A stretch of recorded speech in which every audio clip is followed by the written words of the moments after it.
Amalungu e-ANC nezakhamuzi zaseCato Crest bachaze uSiyabonga Mkhize njengomuntu obemisele ukusebenzela umphakathi. Bebelindele elikhulu kuyena njengaloyo abebemqoke ukubamela okhethweni lamakhansela. Umkhize usanda kukhuluma nabakwa-SABC emuva ukuthi igama lakhe lisuswe ngendlela engaqondakali ohlwini lwalabo abamele amaqembu. Emuva kokukhuluma ne-SABC udaba lakhe lwalungiswa ubuyiselo ohlwini lwabamela amaqembu okhethweni lamakhansela. Ukubulawa kwakhe kushiya umndeni wakhe ukhungathekile. Hayi kusihlukumeze kakhulu.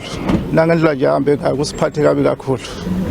Into besingayilindele nakancane umuntu obemisela ukusebenzela umphakathi. Iqembu lifuna labo abathintekayo ekubulaweni kwaMkhize babhekane nengalo yomthetho.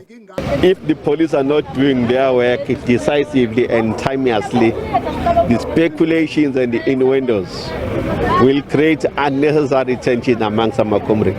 Because they will start suspecting one another. Akukaboshwa umuntu, amaphoyisa anxusa abanolwazi olungalekelela uphenyo basondele. Bongani Gema, indaba ze-SABC eThekwini.